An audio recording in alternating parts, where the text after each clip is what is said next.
got a Black Hawk down. We got a Black Hawk down.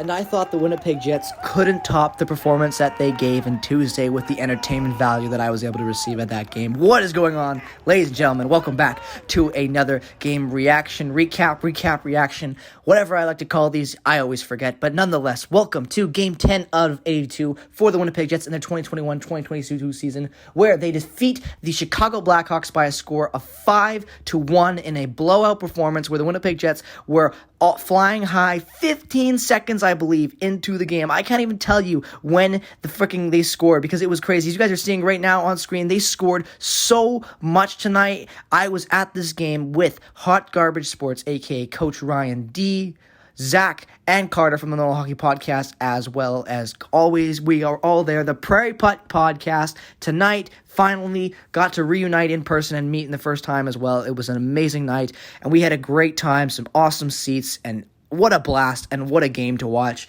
Honestly, this is a game where I don't even know where I could critique the Jets because I had so much fun watching it that I couldn't even point out a single negative to you tonight, because I can't even say that Eric Comrie was bad, because Eric Comrie tonight, regardless of things I've said from him in the past and how harsh I've been on him, and I know you guys have been a little critical of me, because of the fact that I've been harder on Eric Comrie than some other people. And I respect that because you're allowed to differ with me, and you guys have been really respectful in the comment sections, and I've actually quite enjoyed the conversations we have. So for everyone that I've talked about Eric Comrie with in the last, I would say, maybe week, congratulations, I'm fully on the Eric Comrie bandwagon because I love the kid tonight.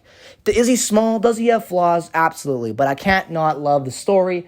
And I got to say that it was fun just to watch him be able to get a win like this in front of him tonight, because the Dallas game on Tuesday, even though they had the lead going in that third, it was a different game by the time he was able to get that celebration and win going in a shootout after that Mark Scheifele goal to clinch it. Tonight was a different story. From the puck drop, the Jets were flying. I guess the only one I could be critical of tonight, but even though he finally was able to score and break that streak, was Nikolai Ehlers, because the man had concrete hands in that glove. I swear to God. Me and Ryan were talking about that all night long, about what's been wrong with Ehlers, because he's got some of the highest shot attempts in the league. He's getting out there, still making the plays he's been making, but he hasn't been able to put the puck in the back of the net, and he was finally able to do so tonight on a great goal. Kyle Connor had a fantastic goal as well. Stastny on a perfect drive. If you haven't already seen Ryan's video, I know it'll be already up by the time I get this up, but either way, I'll make sure to have all those guys' channels linked down in the description below. Please go watch and drop a like, as we, all three of us, are in all of our videos tonight. It was an amazing night for hockey. We had a great time at this game.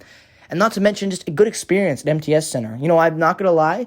Is the arena rules the best rules I've ever been to for an NHL game? Definitely not. You know, there are some problems there for sure, but I would say a lot of that's to do with COVID and also just True North as an entire. When it comes to the staff and everyone that works there, got the absolute most class, and I still think that this is one of the best places to watch a hockey game, even if it's not a sold-out crowd, because tonight was definitely a much rowdier crowd compared to that Tuesday game, and that Tuesday game, the building exploded, as you guys saw at the end of that video with that Mark Scheifele goal. But tonight was just a different breed and a different beast. This was the Winnipeg Jets finally showing up with basically what will be most likely a very solid lineup that they will be rolling with for the future, with Wheeler and Scheifele finally back, although playing on that third line. I feel like Paul Maurice is somehow going to find a way to balance these lines out and roll them out equally to a point where they're effective, because every line tonight, again, was a killer. The Jets' offense has finally become potent, because I feel like rolling these equal lines or semi-equal lines, I don't even know how to describe it, because we also only have that 2 extra forwards in that fourth line. We don't have the full complete forward roster. I gotta say, I'm still very impressed with how this team is meshing together. Do I agree with Nathan Beaulieu coming in and playing over an extra forward? I'm still not entirely sold on that, not because Nathan Beaulieu has been bad for us in the stretch, because he hasn't, but just because I feel like there could be more value in a David Gustafson coming into the lineup, or Riley Nash bringing more of that defensive specialist type play to the penalty kill and just on overall 5-on-5 hockey. But in this game especially, it doesn't really matter about defensive positioning and whatnot, because the big problem, the only problem that you could be critical of tonight was the penalty kill. I know I said there wasn't really much that I could point out to you after such an enjoying game to be at. I gotta say, the penalty kill is still struggling, all right? And I'm just gonna say one thing, even though Logan Stanley, it wasn't his fault tonight, he wasn't a terrible player, I think that we should shuffle Logan Stanley off of that primary penalty kill. I think we should give someone else a shot there and see how it functions, because he has not been very good. Obviously, that reach is very, very beneficial because he's so big, right? Like, you're not gonna get a guy with a stick that long and a reach that wide very often at the NHL level, and I see why Paul's trying to use him in that spot. I can get trying to mold him to become that player, and I'm okay with it. But I feel like he's kind of struggling in that role, especially where they place him, in front of the net, a little bit to the side, as more of that stationary guy to clear the crease. I know he's big, I know he's got that reach, like I said, but I just feel like maybe move him to a different spot, or shuffle in a different guy there. Maybe just try it up a little bit, shake it, and see how it is, because the penalty kill is still the weakest link to this Winnipeg Jets team right now. They've got a lot of potential. The offense is kind of flying, and getting better every game, in my opinion. But the real test, is my opinion, is going to be when we can really get that penalty kill hammered out. And if we don't, then that'll be definitely the weakest link, and teams will be definitely trying to get the Jets to draw extra penalties to try to take advantage of a weaker penalty kill, especially come playoff time. But, excuse me. And after a sip of water, I'm back. But nonetheless, like I was saying, I feel like if we're going to get this penalty kill and this team really functioning at a high level and competing for that Stanley Cup that ownership and all the players want to be able to try to win and compete for, the penalty kill needs to get better. So maybe try shuffling it around a little bit if you're the coaching staff. See what you can do. Maybe try a more aggressive system. We already have a very passive, old-school penalty kill. Me and Ryan were talking about that a ton tonight, as well as Zach and Carter.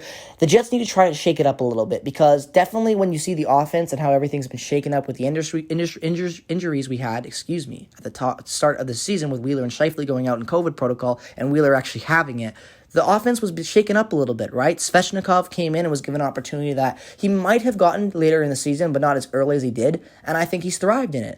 And not to mention the fact that he was able to get a point tonight. We thought he almost scored, but he's been very valuable up there and is on a league minimum deal. That's the type of value that you need to win contracts. I mean, Stanley Cups, and honestly, that is how you win the contract game in the NHL. Value contracts like that are such an underrated aspect of a GM's job and how you can craft and mold Stanley Cup champion teams, that I think that we are on the right path, but we just need to kind of shuffle the defense around a little bit and work on that penalty kill. It's a weaker area. It's not necessarily terrible every kill, but some teams can really find a way to take advantage of it, and we pay the price a lot for that. And that's something the Jets need to work on. But other than that, I think the highlights, the score, and everything else says a lot for itself. This was an amazing game to go to and just a great time. Like, I'm going to the Bomber game tomorrow with Zach and Carter. I'm meeting Ryan for the first time as well. An absolute amazing person. So if you haven't already subscribed to Hot Garbage Sports, the link is down in the description. You must do that. A co-host of the Prairie Puck, an absolute icon, I would call, for the Winnipeg Jets sports market right now. Same with Zach and Carter. We are trying our best to make you guys the best content we can for Winnipeg Jets hockey, and we really appreciate all the support that we get, right? Going to the games, having a blast, talking hockey, meeting some of you guys around the stadium. It's been an absolute pleasure for me to come out from Vancouver and witness hockey like this.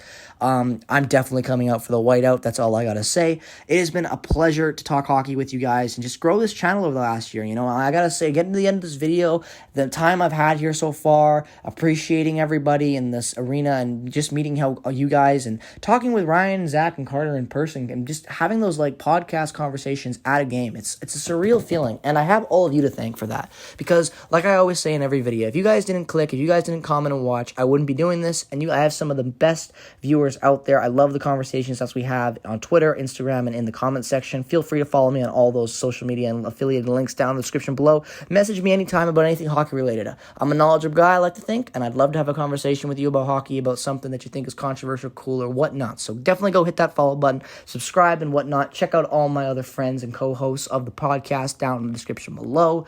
Let me know what your favorite moment from tonight was, because this was a great game. Stastny, everyone played great. I felt like there were times where obviously, you could see some elements the Jets were like, boo, and this, the typical Blake Wheeler slowness from time to time, and Pionk being out of position and all that. But you know what? At the end of the day, when you win 5-1 against a team like the Chicago Blackhawks, I think it says a lot about, where the Blackhawks are at, and also the Jets right now firing on all their cylinders. They've been able to come in and play a really good game against Dallas. They should have never even got to a shootout, but they still won it, which was important. An entertaining 2 games so far in this really, very long homestand for the Winnipeg Jets. I wish I could go to more games, but the Bomber game tomorrow is going to be an awesome, awesome event as well. Having a great time out here. I hope you guys have been enjoying the content and whatnot. Let me know your thoughts down in the comment section below. Make sure to subscribe regardless of the team that you root for. Have a great rest of your night. I hope you enjoyed this video. Please drop a like.